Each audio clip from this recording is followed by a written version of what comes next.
Hello everyone, it's Sonia McDonald here from Leadership HQ. It's been a while since we've had our live videos, but I wanted to make sure that when we came back to our live videos that we had one of the most exceptional leaders on our live stream, the Leadership channel, and I am so honoured to be speaking with today Danny Gilbert. He is the co-founder and managing partner of Gilbert and Tobin, and I know that he's also part of a number of different boards, and he works as a non-executive director on a number of different boards, which I'm going to be asking him a little bit about today. A couple of them I know he's very passionate about. So welcome, Danny, to the Leadership channel. How are you today? Very well, thank you, Sonia, how are you? I'm excellent. Excellent, but as we were having a bit of a chat offline, we've got our Leadership Awards on Friday night. So got 200 people turning up to this gala event. So it's definitely been a journey this year of lots of changes and postponement due to COVID. So, is it online or is it physical? It's physical and online. So we're live streaming it. And we're also we've got a gala event here in Brisbane. So we're lucky that we're able to host events. Obviously, we're making sure it's COVID safe and social distancing. And there's everyone from Australia and New Zealand that are finalists that can't make the event a live streaming. So we've got a number of different finalists in Melbourne and New Zealand and Sydney and Adelaide and Perth. So they're going to be live streaming. Good luck. Well done. Oh, thank you. Well, we're trying to make a difference. So we're really passionate about the leadership space because I think even during COVID, we've been seeing the best and worst of leadership. And that's why we wanted to talk to some great leaders who can really help us with some guidance and help us navigate this time. I mean, how are you finding this year?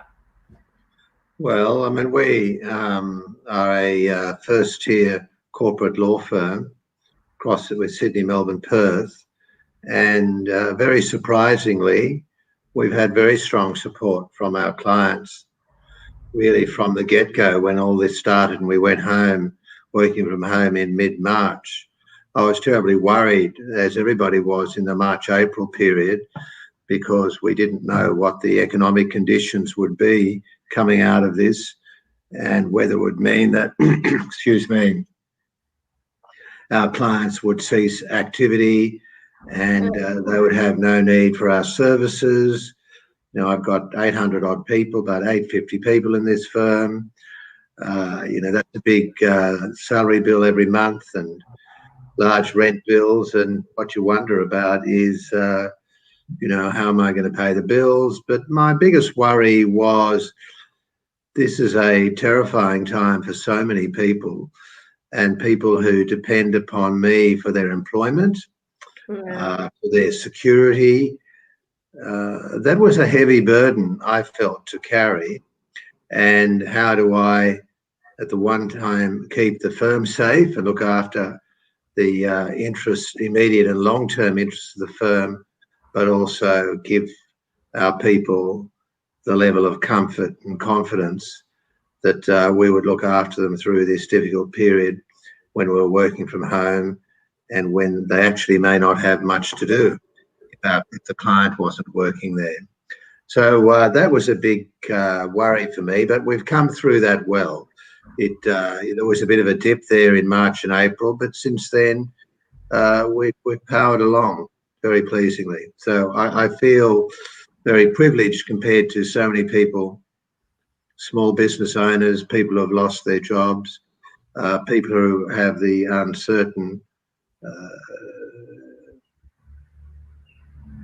uncertain views about lack of clarity about their future job tenure and security. And so it's a terrible situation for so many people to be in.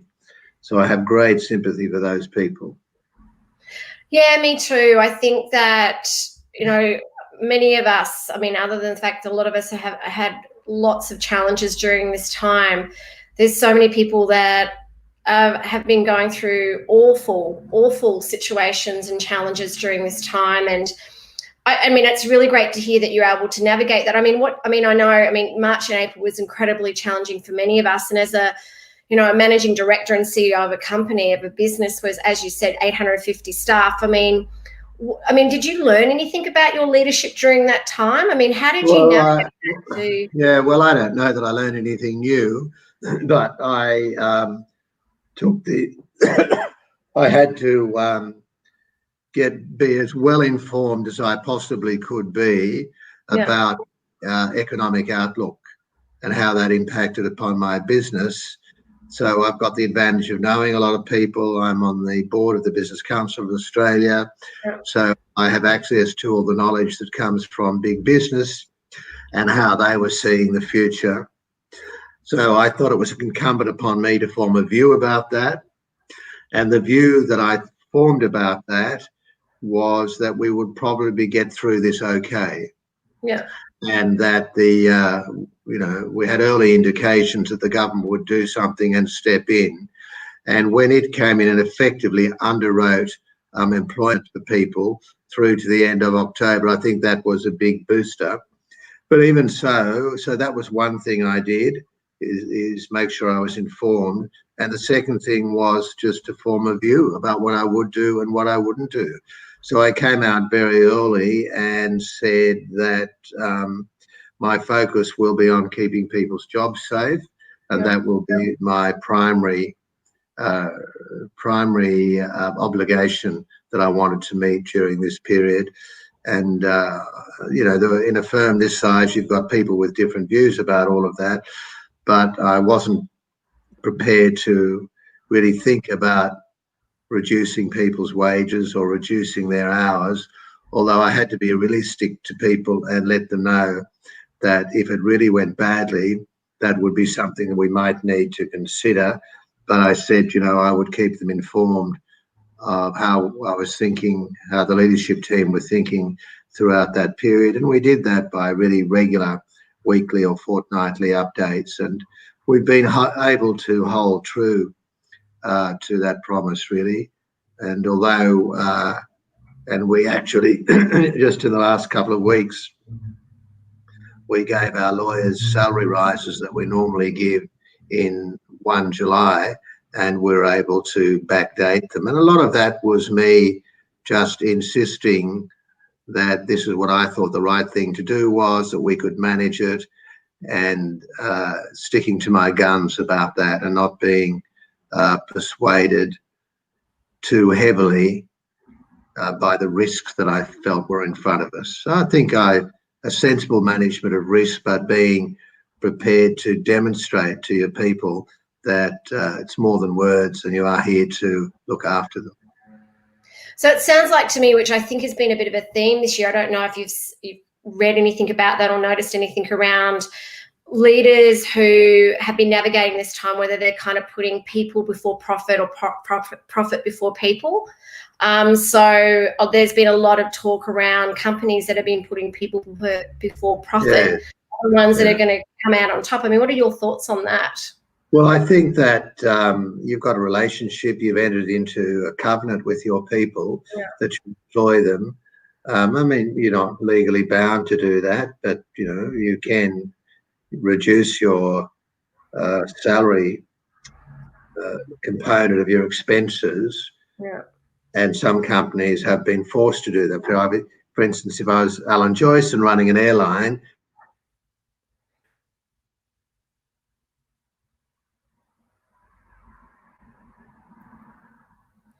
I've just lost Danny. That question. Focus on people has been foundationally important, and it goes to your reputation as a good employer as well. Oh, look, I absolutely agree. Look after your people. You're an organisation that people will return loyalty, and a sort of firm that people will want to work for. I agree, and I think that's why we've been, especially with the work that we've been doing, and why I've got the leadership channel. Is the leadership channel came out from the leadership awards. The leadership awards were supposed to be back in May, but because we had to postpone them because of COVID, we thought, well, let's start talking to great leaders about leadership, because people really liked the premise around the work we were doing around leadership and kindness and courage and being inclusive. And I think people were really loving the fact that this is when we need leadership during this time. I mean, I think you need leadership always, but it's through crises or those pandemics or challenges. Absolutely, yeah, no. Yeah. And people want to know that you've got a view about where you're going. They want to understand your level of confidence, and they want to understand your commitment to the business and your commitment to them. And all of those things have to be communicated, and frequently, if you're going to put aside the natural fears and apprehensions that they have. Sorry. That's okay. It could be a very important client call. You don't want to be sorry. So, I mean, it sounds like to me as well, what you've been really focusing on, which I love hearing, is keeping people informed. So you've been communicating with them. You've been really open and transparent as well, which I think is really key when it comes to leadership. Yeah, we set up a video link on, we left on the 13th, I think, of March, 13th or 14th, and made a decision over the weekend. And I sent a note to everybody on the Monday telling them not to come to work. And we immediately made sure we had all the right technology so that we would communicate. And we were already pretty tech savvy, so all of our people had laptops and that sort of thing that they could work with from home. So we'd already embarked upon the notion that we need to set up people up so that they can work flexibly. So it wasn't a massive disjunction really, but I was pretty worried about one thing, might be 10% of your people working flexibly at any one time, to having everybody working off-site. And I'm worried about whether the technology would hold up, but it has. And that goes to show you of the value of looking forward and making an investment in the future. And that's been critically important with technology solutions and people setting up people to work at home. I mean, how are you finding that you're still getting a lot of your, you've got 850 staff, are many of them still working from home, or are they slowly coming back into the office? Well, Melbourne, of course, nobody's coming back. In Perth, they're pretty well back. The bigger office is in Sydney, 500 odd people in Sydney. And I've noticed they are returning with increasing numbers over the last couple of weeks. But I still think that on any one day, we still haven't reached 50%. Yeah. It's good I'm getting a sense people are really wanting to come back and connect and work at an office. And I hope so. I hope so too, because we're in Brisbane, so we've been working in the city now for a long time. But it is still very quiet, Danny, in a lot of places, and I really miss the connection. So it's getting a bit busier in the city, but the connections that people make, the subtle ways in which messages are communicated, as well as hard knowledge and hard data, people rubbing shoulders and being encouraged and supported and inspired by each other, not to mention the importance of just information flows about the things they're working on. And you can't replicate that completely if everybody's at home. With the best technology, it's not capable. It's the human needs and human communications are much more visceral than that. I agree. Maybe there will be technological solutions to that in the future as well. I suspect there will be. There'll be a lot of opportunities for people to develop really smart software that helps bind that human connectivity. Yeah, I think it's really needed. I think that's the one thing that I'm worried about, is the fact it's the lack of that human connection that many of us during COVID are not getting, and that the mental health implications of that as well. So but there are benefits that you have to concede for people, particularly in large cities like Sydney and Melbourne, and not having to spend 2 to 2.5 hours a day commuting to and from work. I really respect that. And, you know, people do have other needs in their lives that demand some of their time and attention during those parts of the day normally devoted to work. So there's a balance to be had here. We won't know what that balance is and what that looks like until we move through this COVID period. Yes, well, I And used to people live are in comfortable Sydney. about back to work. Well, I used to live in Sydney, so yes, I do. I don't miss the commute. The No, commute in Sydney is pretty exhausting. yeah, it's pretty awful. Yeah, but it's a beautiful city. So you started Gilbert and Tobin 32 years ago. Yeah. That's amazing. So, I mean, you've grown. I mean, obviously, you've had I the. I started mean, with a man. I started with a man from Brisbane, actually, Tony Tobin. so, what do you think are some of the keys? Like, if for people that are listening out there that are thinking of starting their own company, they're kind of sitting at work and going, you know what? I want to start a law firm. I don't know. I know it's not as easy as that, but what advice would you give them? I mean, what was kind of that? I mean, it takes a lot of courage to start a business or company. What was kind of the catalyst for you to start Gilbert and Tobin? Well, I just wanted to do something on my own and to be free of the constraints that are imposed upon you when you're a younger lawyer by, you know, older partners in established law firms who would have taken a more conservative view to most things than me. So I wanted to be free of that. And we didn't particularly know where we were headed. You know, we just focused on the immediate and say, we'll just see what happens over the course of the next year or so, stop and assess and say, well, we did that. I wonder what else we can do. So from the outset, there was a restlessness to do more. So I've always brought that to the surface of discussion and thinking, what more can we do now? I've never been in this firm content with drawing a line in the sand and saying, this is good enough. Why don't we just hold the fort at this size, doing this kind of things? That's not exciting or inspirational. And you want to attract people to your organisation who are thinking about the future and want to be part of the future with you. And unless you can demonstrate change and capacity to deal with change and capacity to take risk and capacity to thrive in a situation where there's great lack of clarity and ambiguity, you're not going to get the best people unless That's very true. you are comfortable with those dynamics. And I have been, and I always think, well, you know, I had a meeting with a group of younger partners just before this call, trying to imagine what the future economy might look like in 5 to 10 years, and articulating that and working out how well equipped we are to embark upon that plan and build our capacity to meet the demands of clients in 5 to 10 years and take the opportunities that will be there. And I think they will be large opportunities. Which is exciting. I think it's great to hear that you're actually having these strategic conversations with your partners as well. I think that, yeah, because again, you're bringing them along the journey. It's their leadership. It's everyone's leadership.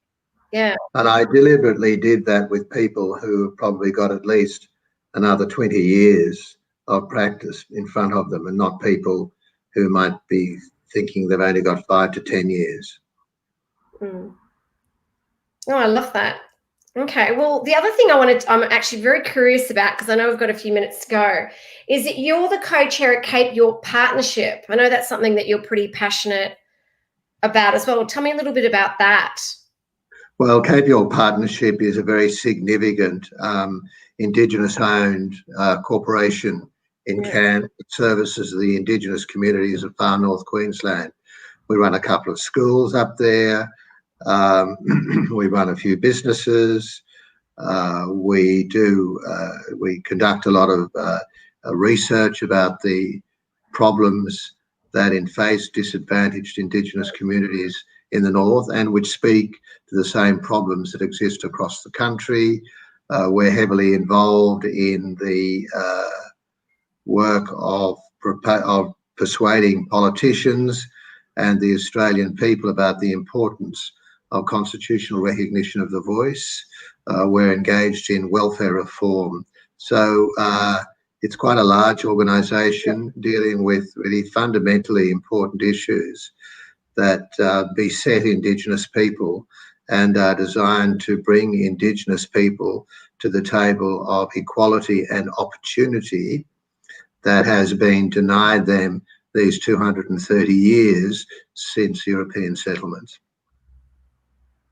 That's because, you know, and excuse my ignorance, that's why I'm actually going to do a lot more research around this, because I wasn't aware of the Cape York Partnership, and it's something that we're really passionate about. Obviously, being inclusive as leaders is really fundamental today.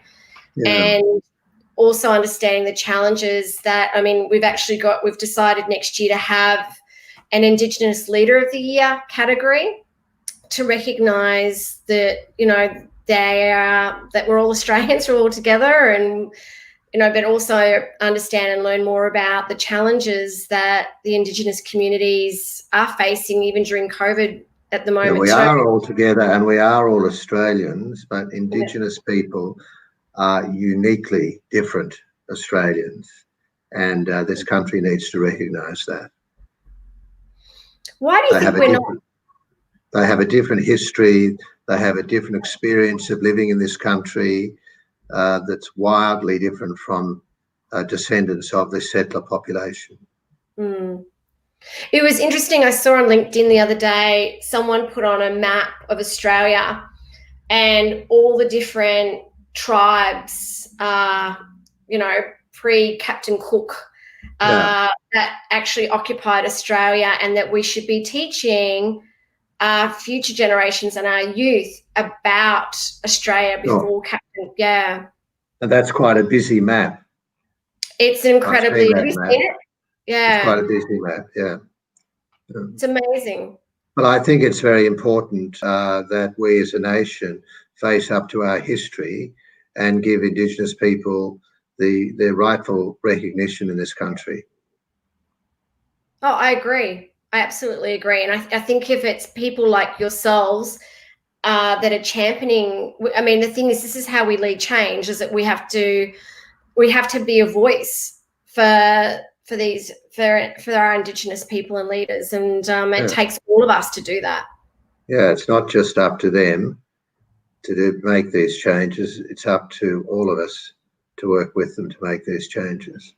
Is there anything in terms of people that are listening to this that can help? Like, is there anything that if they're going, hey, I wouldn't mind getting involved or helping with this? Well, have a look at From the Heart website and just go in and look. One thing I've done in my office, I have a framed copy of the Uluru Statement from the Heart.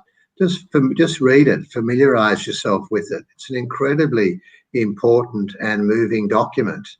And it gives you a real understanding of what is being asked for here. Talk about it, talk about it among your friends, become educated about it, and be prepared to defend it when people want to challenge it. And many people who do challenge it, I find, challenge it from a position of poor knowledge and poor understanding of what's happened in this country over the past 230 years, and how they've been treated and how they still represent the largest cohort of economically disadvantaged and poor people in this country. Honestly, I'm really surprised in this, 2020, that this is still happening. It's just not good enough. It is not. So it's, I don't know, I put a post on yesterday because I've moved offices and I haven't got my Wi-Fi working. And I was on the phone with my internet provider, and I was talking to someone and she put me on hold. And you know how you normally have the music playing when you're on hold? Well, it was actually someone talking on hold and saying that we have been receiving a lot of racism, and please don't Don't abuse us. If you hear someone with a different accent on the phone, please treat us with respect. We're really shocked with how much racism. And I was on the phone listening to this thinking, I can't believe I'm listening to this. And then she's put me off hold and I'm talking to her and I told her about what I was listening to. And she said, yeah, it's actually become so much worse this year. And they're getting it's every Indigenous person will have a story to tell about that. You only have to, I'd encourage people to have a look at the Adam Goodes movie. Fantastic movie. Adam Goodes? The Adam Goodes movie, yeah. Okay, I'm just writing that down. All right. And I'm going to find that from the heart too. I'm just writing this down. Yeah. Is that you can find that quite easily, the Adam Goodes movie? Yeah, there's two of them. I can't really remember what their separate titles are, just sitting here now. But they're both good, I hear. Watch them both. I will. When I repost this, I'll actually put some of these kind of things that we've been talking about and send links to everybody so then they can start getting a lot more awareness around this. I'll send you an email with the details of the Adam's Good movie. Oh, that'd be great. Yeah. Thank you. Yeah. All right. Well, I just want to say thank you. We've been talking for like nearly 27 minutes. I could have spoken. I could have spoken a lot longer. But I just wanted to, say thank you for being on the Leadership Channel today. Is there anything that you would like to say or share for everyone that's watching and listening to this today? Any kind of final thoughts or insights around leadership? So, someone's just said the Australian Dream is one movie. The what? The Australian Dream is one movie. Someone's just that might be one of them. It's not the one I'm thinking of, though. I don't think. But anyway, I'll okay. But thank you for posting that. Who's watching this? So yeah, good. No, I think I've taken enough of your time. Thanks very much, Sonia. Oh, no, thank you so much for your time. And I just love what you're doing and love following your leadership. And, if there's anything we can do to help you at Leadership HQ as well, let us know. I'm probably going to be sending you an email asking if you're interested in being a judge for our awards. So watch out for that. I mean, you're probably very kind of busy, but you never know. I can ask. Never know. All right. But no, thank you so much for your time. It was such an honour speaking with you today. My pleasure. Thank you, Sonia. My pleasure. My pleasure. Take care. Bye. Bye-bye. Bye.